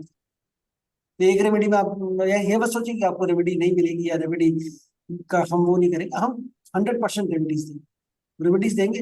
अब वो आपके ऊपर है, अगर आपको यकीन है रेमेडीज काम करती है तो 100% काम करेगी, कोई इसमें कोई कोई ताकत नहीं जो रेमेडीज को रोके, वो 100% काम करेगी। लेकिन अगर आपको लगता है कि रेमेडीज से मेरा भविष्य बदल जाएगा, मेरा भाग्य जो लिखा है वो बदल जाएगा, या जो मेरा प्रारब्ध है मैं उसको चेंज कर लूंगा, तो वो नहीं, वो होना बहुत मुश्किल है, तो वो और नहीं। हाँ जी सर संगीता जी। मेरे हाँ जी तेज जी बोलिए। जी सर, मेरे वाइफ के चार्ट में है सर, टॉरस में Mercury and sun. Mercury and sun है ना, तो आपका आपके बेटा बेटी कोई है? हाँ जी, हाँ, बेटी भी है, बेटा भी है। बेटा भी, उनकी लाइफ से रिलेटेड कुछ अच्छा होगा, दोनों की ही लाइफ में कुछ ओके। चेंज होंगे, कुछ अच्छी चीज हो रही होगी। एंड मेरी 6th साइन में सैटर्न है, सेकंड में कुछ नहीं है हाँ, मेरे चार्ट जॉब में। में, जॉब में आप expect something good in job also, work place. Okay. हो सकता है कुछ ओके। प्रमोशन हो जाए, हो सकता है कुछ पैसे बढ़ जाए। और could be new start, could be new हाँ, स्टार्ट ना। न्यू स्टार्ट तब होगा जब साथ में मून भी कहीं पे, मून भी बीच में किसी चक्कर में आए। ओके, अच्छा जी, ठीक है मून को सर। भी बीच में कहीं ना कहीं आना पड़ेगा, तब जाके वो न्यू स्टार्ट की भी हम बात कर सकते हैं। So this is a very easy तरीका है बात करने का, जी। किसी भी चार्ट को देखने का। हाँ जी संगीता जी, आप कुछ पूछ रहे सर जैसे सेकंड राशि में राहु मून और जुपिटर भी बैठे हुए हैं, हैं। राहु तो मून हम जुपिटर, मून और ये, जुपिटर। हाँ राहु मून और जुपिटर, तो अब देखिए ना, इसमें आपका राहु भी है, मून भी है, कुछ ना कुछ 100% चेंज होगा लाइफ के अंदर, 100% मेजर चेंज। अच्छा होगा कि अच्छा होगा बुरा होगा, ये थोड़ा और हमें डिटेल में राशियां देखनी पड़ेंगी, और उसके बाद हमें और बाकी सारी चीजें देखनी पड़ेंगी कि अच्छा होगा कि बुरा होगा। हेल्थ को भी थोड़ा सा ध्यान रखना होगा, हेल्थ हेल्थ रिलेटेड भी चीजों को थोड़ा ध्यान रखना पड़ेगा इस केस। तो सर ये प्लैनेट्स को हम डिग्री वाइज प्रेफरेंस देते हैं कि हाँ वैसे जी, ही? Degree wise, degree wise. तो जिसमें ज्यादा होगा वो ठीक होगा, नहीं नहीं, ज्यादा ठीक गलत नहीं हो सकता, ऐसे ठीक गलत नहीं पड़ सकते। ठीक है, जिसमें मतलब वो ज्यादा होगा, डिग्री ज्यादा ज्यादा वर्क होगा, करेगा कोई ऐसे। ज्यादा वर्क नहीं करेगा। आपको तीनों पे ही असर आएगा जुपिटर का। मून का मतलब चेंज है, ट्रैवल है, राहु का मतलब न्यू बिगिनिंग है, हाँ, और जुपिटर मतलब सेल्फ। हाँ, तो अगर मेरे को अपनी लाइफ में नई बिगिनिंग कोई मिलेगी, कोई नई चेंज मिलेगा, ट्रैवल मिलेगा, हो सकता है मैं नई जगह पे शिफ्ट हो जाऊं, वहां पे नई शुरुआत करूं, वो पॉसिबिलिटी भी दिखती है इसमें। अब ये हमें देखना पड़ेगा बाकी पूरी कुंडली स्टडी करके, और कैसे क्या है, क्या कॉम्बिनेशन है, डायरेक्शनल चार्ट बनाने पड़ेंगे, फिर उसके बाद हम समझ पाएंगे, एग्जैक्ट प्रेडिक्शन पे आ पाएंगे। ये भी देखना पड़ेगा जुपिटर का कौन सा साइकिल है, प्रोग्रेशन भी चेक करना पड़ेगा ना। ये तो हमने जनरल ऐसी बोल दी। जुपिटर अपने पहले ट्रांजिट में, पहला साइकिल जो है 12 साल का, उसमें एक अलग रिजल्ट देगा, दूसरे साइकिल में अलग रिजल्ट देगा, तीसरी साइकिल में अलग रिजल्ट देगा, फोर्थ में अलग देगा, फिफ्थ में अलग देगा, सिक्स्थ में कुछ नहीं देगा। सिक्स्थ में कहेगा भैया अब इसके बाद जयराम जी की, अब आप खत्म हो गया आपका, मतलब जुपिटर हमारा फ्री विल है, ठीक है। आप अपनी इच्छा से क्या क्या कर सकते हो, 6 साइकिल तक कर सकते हो, 72 साल तक। 72 साल के बाद आप बता, there is no free will left, then you are left with the mercy of planets, mercy of your past life. Past life नहीं, दिस लाइफ। जो कर्म करोगे वो 72 साल के बाद 100% भुगतने ही है, चाहे बीमारी के रूप में भुगतो, चाहे जैसे भी मर्जी कर, वो एंड आपका जो है उसी टाइम पर आएगा। और फिर उसके बाद जुपिटर के रिजल्ट जो है, वो जुपिटर रिजल्ट, वो ट्रांजिट रिजल्ट देना पड़ता है। ये चीज इसमें हम ट्रांजिट की साइकिल्स में हम देख सकते जैसे वो खुद ही बैठा हुआ सेकंड राशि में जुपिटर भी। हैं। हाँ तो अच्छी बात है ना, सेल्फ के ऊपर ही आएगा ना चेंज, हाँ, तो अच्छा है। अपने ऊपर ही। तो अपने अंदर अपनी लाइफ में चेंज आएगा ना, अपनी लाइफ में चेंज आएगा, वो तो बहुत अच्छी बात है, अच्छा ही है। जुपिटर अच्छे प्लैनेट के ऊपर भी है, इनके ऊपर ट्रांजिट करेगा तो बड़ा अच्छा रिजल्ट देगा, बड़ा मजा आएगा। मतलब एक्चुअली, और ये आप चेक करेंगे, और ये आप चेक करेंगे कि आपके जब भी शनि के ऊपर जुपिटर आया, तो लाइक आपके प्रोफेशन में कुछ ना कुछ अच्छा, या कुछ अच्छे के लिए चेंजेस हुए ही हैं। अब नहीं है तो पिछले साल निकाल के देखिए कि 12 साल पहले क्या हुआ था। अभी टॉरस में आ रहा है ना, जिस भी प्लान में 12 साल पहले चेक करिए कि आपकी लाइफ में क्या हुआ था, एग्जैक्टली वो 1 साल 12 साल पहले कैसा गया था, उसके अंदर थोड़ी सी मॉडिफिकेशन होगी, और वो ये वाला साल वैसे ही। कुछ चीजें चेंज होगी, हालांकि वो जुपिटर का, जैसे मैंने बोला, ट्रांजिट अलग अलग आता है, प्रोग्रेशन अलग तरीके से देखते हैं, तो इस तरीके से प्रोग्रेशन देखते हैं, ईयर वाइज है ना, साइकिल वाइज, ये प्रोग्रेशन।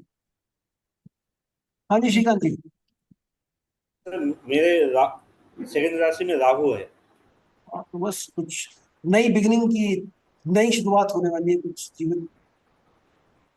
और सर आपने जो बताया जुपिटर अपनी साइकिल, वो किस तरह से पता चलेगा, मतलब अब वो कितने नंबर से? अभी मैं सारा कुछ अभी तो नहीं बता सकता, साइकिल उसको बताने में बहुत टाइम लगेगा ठीक है।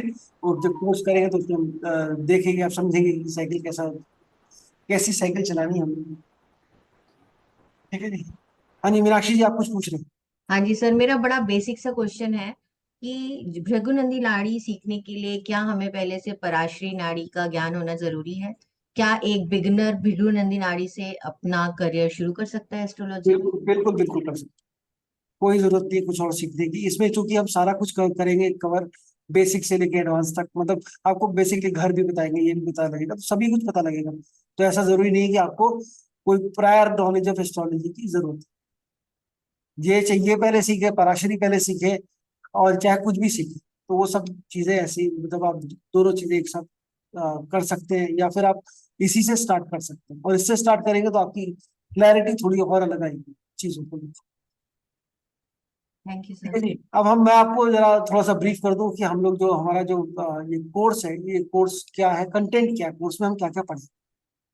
कोर्स में हम क्या क्या पढ़ेंगे, तो अगर हम इंट्रोडक्शन तो पहले हो गया बीएनएन का, और थोड़ा डिटेल्ड इंट्रोडक्शन रहेगा। फिर जैसे मैंने आपको जीव और अजीव नाड़ी बताया, मैंने अभी प्लैनेट्स के बारे में बहुत शॉर्ट में बताया, थोड़ा डिटेल में हम पढ़ेंगे जीव अजीव को। हाउसेस के जीव अजीव नाड़ी को पढ़ेंगे, दोनों को जोड़ के प्रिडिक्शन करना बेसिकली कैसे है वो देखेंगे। डायरेक्शनल चार्ट देखेंगे, पहले डायरेक्शनल चार्ट्स कैसे बनते हैं। फिर कॉम्बिनेशन ऑफ प्लैनेट्स के बारे में समझेंगे, कॉम्बिनेशन ऑफ प्लैनेट्स कैसे बनते हैं और उनकी प्रिडिक्शंस कैसे बनते हैं। फिर रूल्स आएंगे बीएनएन के कि हमें क्या रूल्स फॉलो करने हैं प्रिडिक्शंस करने के लिए। प्लैनेट्स के कारक तत्व और राशियों के कारक तत्व, इनको पढ़ेंगे। और ये सबसे इंपॉर्टेंट है, ये जो 2 लाइनें लिखी है ना, कारक तत्व और प्लैनेट और राशि, सबसे इंपॉर्टेंट यही है। क्योंकि अगर आपको ये मालूम है तो आप कोई भी कॉम्बिनेशन अपने आप से बना सकते हैं, जैसे मर्जी बना सकते हैं, और तभी आपको सही सही समझ आएगी। अच्छा, इसमें ना जुपिटर से दूसरा हाउस जो है ना, इसमें 7th हाउस स्पाउस का नहीं होता, बीएनएन में 2nd house spouse, 2nd house spouse का, 7th हाउस नहीं। तो ये हम स्पाउस को भी हम जैसे कुछ कुछ चेंजेस है पराशरी से, जो लोग पराशरी जानते हैं, जो नहीं जानते उनके लिए पूरा का पूरा फ्रेश हो जाएगा। जो पराशरी जानते हैं, जो चेंजेस है फ्रेंडशिप एनिमिटी में भी कुछ चेंजेस है, तो वो भी हम करेंगे। तो 70 combination, dual combination of planets हम पढ़ते हैं, सारे के सारे सन मून वीनस से जितने भी हैं, ये बेसिक कॉम्बिनेशन जो बनते हैं, उनके बारे में, उनका क्या रिजल्ट आता है वो हम पढ़ेंगे। और अगर आपको मालूम है, कारक तत्व मालूम है, तो अपने आप कॉम्बिनेशन आप बना सकते हो, सारे के सारे जो मर्जी बनाना चाहो बना सकते हो। फिर हम देखेंगे सारे प्लैनेट्स का हर राशि में क्या और कैसे रिजल्ट आता है, मतलब जीव लग्न से, मतलब अगर सन है, जो अगर हम एक सन का चैप्टर है, सन के चैप्टर में हम पढ़ेंगे सारे प्रिडिक्शन सन से रिलेटेड कैसे करने हैं। सन 12 राशियों में कैसा रिजल्ट देगा, और सन की प्लेसमेंट 12 घरों में विद रिस्पेक्ट टू जीव लग्न, मतलब विद रिस्पेक्ट टू जुपिटर क्या होगा। जुपिटर फर्स्ट हाउस में बैठा है, सन के साथ बैठा है, तो क्या प्रिडिक्शन है। जुपिटर सेकंड हाउस में बैठा है, सन सन जुपिटर के सेकंड हाउस में, तो क्या प्रिडिक्शन है। थर्ड में है, फोर्थ में, तो हम क्या क्या प्रिडिक्शन दे सकते हैं, वो सब भी हम इसमें पढ़ेंगे। इसी तरीके, और फिर बड़े कुछ सीक्रेट्स हैं, बड़े अलग अलग तरीके के हम कॉम्बिनेशन की बात करें। इसमें आप लोगों को पेन और पेपर लेके बैठना पड़ेगा पूरे कोर्स में, और या फिर रिकॉर्डिंग को रोक रोक के सुनना पड़ेगा, क्योंकि इतने कॉम्बिनेशन बताऊंगा मैं कि आप लोग मतलब एक मोटा रजिस्टर ले लीजिएगा। ठीक है, 1000+ कॉम्बिनेशन हैं जो इसमें आप पढ़ेंगे। और मून का जो चैप्टर है उसके अंदर भी सेम चीज है, मून भी 12 राशियों में कैसा होगा, और चंद्र कुंडली को कैसे समझना, ये चंद्र कुंडली बीएनएन के हिसाब से हम कैसे बनाएंगे, कैसे समझेंगे, उसके बारे में बात। फिर हमारा चैप्टर मार्स आ गया। मंगल जो है, ये फीमेल हॉरोस्कोप में पढ़ने का बड़ा इंटरेस्टिंग चीज है, क्योंकि फीमेल हॉरोस्कोप में मंगल आपके हस्बैंड को रिप्रेजेंट करता है। मंगल के आगे कौन सा ग्रह है, मंगल के पीछे कौन सा ग्रह है, मंगल के डायरेक्शनल चार्ट्स में कौन कौन से कॉम्बिनेशन बन रहे हैं, ये आपके हस्बैंड के बारे में सटीक जानकारी देगा, एकदम परफेक्ट वाली। आप भी हैरान रहे कि अभी तक आपने इतनी एस्ट्रोलॉजी पढ़ी, लेकिन इस लेवल की जानकारी आपको नहीं मिल पाई। फिर मार्स 12 राशियों में कैसा रिजल्ट देगा, जीव लग्न से 12 घरों में कैसा रिजल्ट आएगा, जितने भी कंजंक्शन है मार्स के साथ, वो उनको हम कैसे पढ़ेंगे फीमेल हॉरोस्कोप में, क्वालिटीज ऑफ हस्बैंड के लिए, हस्बैंड की कैसी क्वालिटी होगी। और हर एक प्लैनेट के कुछ सीक्रेट और अननोन फैक्ट्स है जो हम बात करेंगे, जो लेसर नोन कॉम्बिनेशन है उनकी बात करेंगे। चैप्टर मरकरी आ गया। अब मरकरी एजुकेशन, अच्छा किसी का यहाँ पर ये तो भी डिस्कवरी माइंड ऑन है ना, श्रेया जी कुछ और पढ़ रहे हैं साथ में, ये भी पढ़ रहे हैं, तो थोड़ा डिफिकल्ट है, ये एक ही चीज पढ़े तो अच्छा है। तो अभी खैर यहाँ पर मरकरी जो है वो एजुकेशन, मरकरी इज एजुकेशन। अच्छा, किसी का मरकरी और मार्स है, मरकरी पहले और मार्स बाद में, डिग्री वाइज ऐसा है किसी का, किसी का भी मरकरी और मार्स साथ, मंगल पहले आ रहा हो मार्स बाद में आ रहा हो, चाहे वो सेम घर में आ रहा हो, चाहे उसके बगल वाले घर में आ रहा हो, उसके फॉरवर्ड अगले घर में, ऐसा है कोई कॉम्बिनेशन। मरकरी मार्स अगर आता है किसी का भी कॉम्बिनेशन में, मरकरी पहले आएगा डिग्री वाइज, मार्स बाद में आएगा डिग्री वाइज, साथ में बीच में कोई प्लैनेट नहीं चाहिए, मरकरी मार्स का कॉम्बिनेशन बनेगा। आप देखेंगे उस इंसान की एजुकेशन में 100% ब्रेक आया, 1 साल का ब्रेक, 2 साल का ब्रेक, या एजुकेशन पूरी नहीं कर पाया जो कर रहा था, वो रह जाए। अब इतनी चीज, ये छोटी सी आपने प्रेडिक्शन देखी, आपने बोला अपने एजुकेशन अभी पूरी नहीं की, किसी को भी नहीं। वो सामने वाला एकदम कैसे, ये कैसे पता? इसमें मतलब वाव फैक्टर जो ना, सामने वाले को बिल्कुल ही, और ऐसे एक दो नहीं है कॉम्बिनेशन, ऐसे हजारों कॉम्बिनेशन जो हम बात करते हैं, हजारों। फिर उसके बाद हमारा चैप्टर मरकरी का आ गया, एजुकेशन के, जैसे मैंने बताया मरकरी ऑल अबाउट एजुकेशन, कौन सी स्ट्रीम की एजुकेशन करनी चाहिए, एजुकेशन इंडिया में होगी, अब्रॉड होगी, कहाँ होगी, क्या आप स्ट्रीम चूज कर रहे हैं, सब कुछ आप पूरा एजुकेशन के बारे में ढंग से इसमें पढ़ेंगे। इफेक्ट ऑन एजुकेशन के बारे में हम बात करें, जैसे मैंने बोला कंजंक्शन विद मरकरी, तो आपकी एजुकेशन कैसे इंपैक्ट होगी। हर राशि, राशियों की कारकता तो इसलिए इंपॉर्टेंट है कि कौन सा प्लैनेट, जैसे मैंने बताया शनि कौन सी राशि में बैठा है, उस राशि के कारक तत्व का इम्पैक्ट आपके प्रोफेशन में आएगा। एजुकेशन, मरकरी जिस राशि में बैठा है उस राशि के कारक तत्व का इम्पैक्ट आपके एजुकेशन में, ये दोनों चीज। और कैसे हमने पढ़ना है इसको समझेंगे। इसके बाद हमारा जो अगला चीज है, मरकरी के बाद फिर आ गया जुपिटर। ये तो मेन ही हो गया, जुपिटर सबसे बड़ा चैप्टर हो गया, जीव का चैप्टर है। इसमें आप जुपिटर 12 राशियों में कैसा असर देगा, इसके जुपिटर के साथ सारे कॉम्बिनेशंस 12 कैसे होंगे, हमारे 12 घरों में जुपिटर से हम देखेंगे। सारे लाइफ की इवेंट की प्रेडिक्शन हम इसमें देखेंगे, लाइफ प्रेडिक्शन कैसे करनी है, जुपिटर के साथ कौन कौन सी प्लैनेट कंजंक्ट है तो आपकी लाइफ में कैसा असर देगी। जो भी सीक्रेट और अननोन फैक्ट हमारे, ये हर एक के साथ है, हर एक के कम से कम 20-25 कॉम्बिनेशन तो कम से कम मैं आपको बताऊंगा, जो कि सीक्रेट या अननोन फैक्ट्स प्लैनेट के बारे में बताऊंगा। फिर वीनस आ गया, वीनस वाइफ है मेल चार्ट में, और वेल्थ का कारक है, सबको पैसा चाहिए, तो वीनस से हम देख सकते हैं कौन कौन सी कॉम्बिनेशन ऐसे हैं जो आपको मल्टी मिलियनर बनाएंगे, बिलियनर बना देंगे। कौन से कॉम्बिनेशन ऐसे हैं जो कॉम्बिनेशन हो है आपकी कुंडली में मिलियनर बनने का, लेकिन रुकावटें डल रही है, कैसे रुकावटें डल रही है, वो सब चीज भी आप देखेंगे।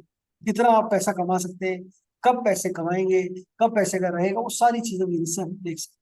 और मैरिज तो मेल कुंडली का मैरिज और मैरिड लाइफ भी हम वीनस से देखेंगे, वेल्थ भी देखेंगे और मैरिज भी। फिर शनि आ गया, शनि हमारा कर्म कारक है, प्रोफेशन का कारक है। सारे प्रोफेशन रिलेटेड क्वेश्चन जितने भी हैं वो सारे इसमें हमें सबके आंसर हमें इसमें मिलेंगे। और ट्रांजिट ऑफ सैटर्न और period of problem in life, मतलब कब कब प्रॉब्लम आएगी, और डेथ ऑफ सैटर्न को हम कैसे लिंक करके देखते हैं, ये भी हम इसमें पढ़ेंगे। शनि को, शनि का ट्रांजिट, शनि का कर्म, और ये सारी चीज। फिर चार राहु केतु का चैप्टर जो है ये बड़ा इंपॉर्टेंट है, क्योंकि इसमें हम पास्ट लाइफ के बारे में बहुत कुछ बात करेंगे।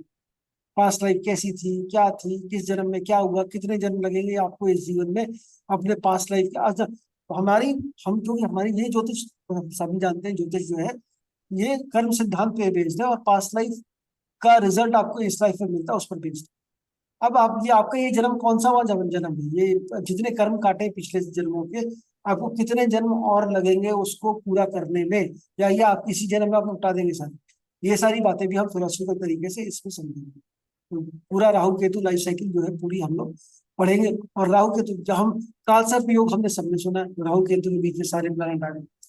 अब वो उसका एक्चुअल लाइफ सर्कल से कैसे हम जोड़ेंगे उसको, कैसे उस चीज को जोड़कर देखेंगे, वो इंटरेस्टिंग चीज जो है वो इसमें हम पढ़ेंगे। और कंजंक्शन और कॉम्बिनेशन राहु केतु के साथ जो है उनको पढ़ेंगे। ट्रांजिट्स पढ़ेंगे, नेटल राहु केतु का ट्रांजिट और नेटल प्लैनेट। अच्छा, ट्रांजिट पूरा ही अलग चैप्टर है, ट्रांजिट अलग है, प्रोग्रेशन अलग। ट्रांजिट जैसे मैंने भी बताया ट्रांजिट हो रहा है, अब ये प्रोग्रेशन नहीं है, ये ट्रांजिट है। तो ट्रांजिट अलग है और प्रोग्रेशन अलग है। प्रोग्रेशन जो है हमारे सभी बड़े प्लैनेट, स्लो मूविंग प्लैनेट्स का प्रोग्रेशन होगा, शनि का प्रोग्रेशन होगा और जुपिटर का प्रोग्रेशन होगा, राहु केतु का प्रोग्रेशन होगा। लेकिन ट्रांजिट इनका, सन जो फास्ट मूविंग प्लैनेट है, वीनस, सन, मरकरी और मून, उनका प्रोग्रेशन नहीं है। उनके प्लैनेट्स, मतलब ये सभी प्लैनेट, शनि ट्रांजिट कर रहा है नेटल प्लैनेट्स के ऊपर, तो क्या उसका रिजल्ट, कि वो हर एक का अपना अपना ट्रांजिट के रिजल्ट आएंगे पूरे 12 राशियों के ऊपर, कौन कौन से प्लैनेट पे जाएगा तो क्या रिजल्ट, ये चीज होगी। ट्रांजिट ये भी आया है, और भी बहुत कुछ है, बहुत मसाला है, ठीक है। ट्रांजिट ये भी हमने, फिर आगे हम प्रेडिक्शन ऑफ लाइफ इवेंट्स, जितने भी इवेंट्स हैं उनकी टाइमिंग कैसे करनी है, मैरिज, बदरी, education, profession, health, foreign travel, ये जितने जो नॉर्मल टॉपिक हैं ये हैं। और जो लोग पहले जानते हैं एस्ट्रोलॉजी, जो पढ़ चुके हैं, चाहे पराशरी पढ़ाओ, चाहे नाड़ी पढ़ाओ, चाहे कोई और नहीं भी पढ़ाओ, तो भी वो प्रिडिक्शन कर पाएंगे। अगर पढ़ा है तो उसको दोनों को जोड़कर और इसको जोड़कर फिर प्रिडिक्शन कर पाएंगे, तो और भी एडवांस आपकी लर्निंग बन जाती है। तो ये तो टाइमिंग हो गई इवेंट्स की। फिर हम पढ़ेंगे इसमें रेट्रोग्रेशन और कार्मिक थ्योरी, जो अभी तक मैं रेट्रोग्रेशन पराशरी में पढ़ाता हूँ, उससे थोड़ा सा एक लेवल और। फिर रेट्रोग्रेशन इन डिफरेंट राशि, हर राशि में जब कौन सी राशि में प्लैनेट रेट्रोग्रेट कर रहा है उस राशि का भी बड़ा महत्व है, तो उसके बारे में भी बात। कंबस्शन ऑफ प्लैनेट, जो कि सूर्य के साथ नजदीक प्लैनेट, उसका क्या रिजल्ट है वो भी पढ़ेंगे। पास्ट लाइफ कर्मा के बारे में बात करेंगे, जैसे मैंने बताया आपको। डिस्पोजिटर थ्योरी एक इसमें है, जो भी ग्रह किस राशि में बैठा है, उसका लॉर्ड कौन है, उसकी क्या, हम उससे कैसे कनेक्ट करते हैं, उसकी थ्योरी के बारे में जानेंगे। फिर एक कंट्रोलिंग प्लैनेट ऑफ लाइफ है, ये बड़ा इंटरेस्टिंग है। कंट्रोलिंग प्लैनेट ऑफ लाइफ, आपकी लाइफ का एक प्लैनेट है जो आपको पूरी लाइफ को कंट्रोल करता है। आपकी लाइफ उस प्लैनेट के इर्द गिर्द घूमती है, पूरा चक्कर। ये समझिए ये कौन सा प्लैनेट है, जादुई प्लैनेट, जिसको हमने कब्जे में कर लिया तो हम ठीक हो। तो ऐसा कुछ, बट कोई कब्जे में होगा नहीं, ठीक है। प्लैनेट घूम रहा है, वो अपना कब्जे में नहीं आने वाला। खैर, शिफ्टिंग ऑफ प्लैनेट्स की बात करेंगे, जो रिजल्ट डिले हो जाते हैं, क्यों हो जाते हैं। फिर इंटरेस्टिंग, बहुत ही जबरदस्त रिजल्ट, क्योंकि हम ट्रांजिट पे इतना काम करेंगे इसमें, तो उसको हम अप्लाई करेंगे बीएनएन के सारे ट्रांजिट की थ्योरी अष्टक वर्ग पे भी अप्लाई करके देखेंगे कि हम अष्टक वर्ग से कैसे रिजल्ट निकाल सकते हैं, कैसे इवेंट्स हो सकते हैं, उसके बारे में बात करें। फिर हम नक्षत्र नाड़ी के बारे में बात करेंगे, ये अलग है। नक्षत्र नाड़ी, इसमें 3 नाड़ियों का कॉम्बिनेशन है इस कोर्स में, जो हम बात करेंगे। नक्षत्र नाड़ी, मीन नाड़ी, जो जीव और शरीर के कॉन्सेप्ट में, जिसमें प्रश्न में यूज करेंगे इसको, बिल्कुल अलग तरीके का प्रश्न है। फिर हम इसमें सीखेंगे बहुत ही इंटरेस्टिंग चीज, जो अभी तक नहीं पढ़ी होगी आपने कहीं पर भी, वो है बीटीआर थ्रू बीएनएन। बीएनएन में कोई बीटीआर नहीं होता, जरूरत नहीं है, लेकिन हम फर्स्ट टाइम रेक्टिफिकेशन कैसे करना है, इसमें बहुत मैनुअल कैलकुलेशन है, कोई इसमें सॉफ्टवेयर नहीं है कोई ना कोई आप कर सकते, तो मैनुअल कैलकुलेशन करके उसमें समझेंगे हम अपनी कुंडली को कैसे बीटीआर करें, कैसा हम अपने टाइम का करेक्ट बर्थ टाइम निकाल के निकालें, वो चीज करेंगे। थोड़ा लेबोरियस काम है, बट करें, ये इंटरेस्टिंग और लेबोरियस चीज है। तो ये एडवांस में आ गई, मतलब समझो यहाँ ट्रांजिट तक तो हमारी कहानी खत्म हुई। ये ट्रांजिट जो हमने पढ़ा ना यहाँ पर, ये जनरली आपको इतने ही कोर्स में मिलेगा। बीएनएन की कोई भी कोर्स आप देखेंगे, इधर भी देखेंगे, कि इतने में ही काम, इतने में ही सांस फूल जाती है करने में, ठीक है। इतनी सारी चीजें लिखने में, इतना याद करने में, इतनी सब चीजें पढ़ने में, यहीं पे कहानी खत्म है। इसके बाद रेमेडीज आ जाएगा, कहानी खत्म। ये सब जो इसके बाद है, ये सारा एडवांस, इसका भी एडवांस लेवल हम कह सकते हैं, जो भी इनका जो रेट्रोग्रेशन हो गया, ये सारी जो बातें हम कर रहे हैं ये। और फिर हमारे एप्लीकेशन ऑफ अष्टक वर्ग इन बीएनएन, नक्षत्र नाड़ी की बात करेंगे, नक्षत्र सीक्रेट जो है वो है। मीन नाड़ी या जीव शरीर का कॉन्सेप्ट पढ़ेंगे, प्रश्न पढ़ेंगे। बीटीआर थ्रू बीएनएन, चंद्रकला नाड़ी पढ़ेंगे। चंद्रकला नाड़ी करीब 150, चंद्रकला नाड़ी क्या है, बेसिकली D150 चार्ट क्रिएट करना, और इसमें था 1000 प्लस कॉम्बिनेशन, जो मैंने बोला वो है। नाड़ियांश जिसको बोलते हैं, नाड़ियांश जो D150 है, इसकी कैलकुलेशन कैसे होती है, क्योंकि ये सॉफ्टवेयर में अवेलेबल नहीं होता, कैसे कैलकुलेट करते हैं और इसको कैसे बनाते हैं मैनुअली, वो सीखेंगे। इसका महत्व सीखेंगे, और इससे कैसे प्रेडिक्शन करते हैं वो सीखेंगे। ये चंद्रकला नाड़ी का पार्ट है बेसिकली। ये चंद्रकला नाड़ी एक अलग नाड़ी है, मीन नाड़ी अलग नाड़ी है। तो ये नाड़ी जो बीएनएन की जो नाड़ी है, प्योर बीएनएन वाली जो बात करते हैं, जो एक्चुअल जो बीएनएन है वो है। फिर उसके बाद हम एडवांस रेमेडीज की बात करें, जैसे मैंने बोला आपको, मैं वो वाली रेमेडीज नहीं बताऊंगा, एलिमेंट्स के हिसाब से रेमेडीज है, पूरे में एलिमेंट्स वाली रेमेडीज, और कितने दिन तक कौन सी चीज कैसे करनी है, क्या करनी है।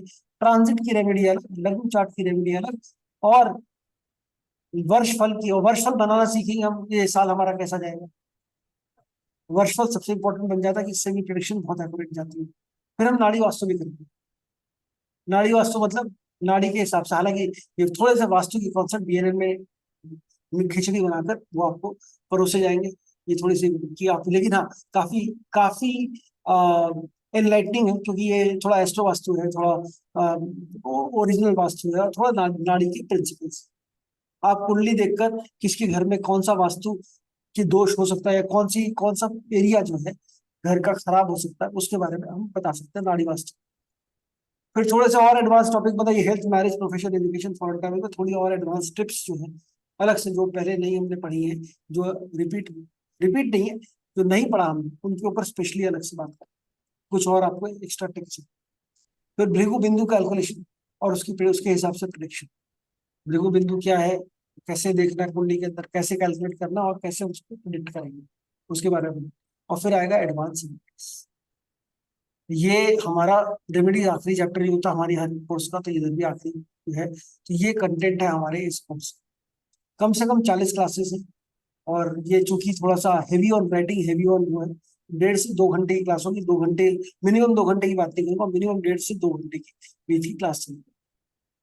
तो इसमें 40 क्लासेस मिनिमम की हम बात कर रहे हैं। ये कोर्स कंटेंट, तो पहले मुझे बताइए कोर्स कंटेंट आपको कैसा लगा, कोर्स में कितनी चीजें कवर हुई, how do you really find this course content, थोड़ा एक्साइटिंग है कोर्स कंटेंट की नहीं? सर बहुत अच्छा है, बहुत सारा कुछ है।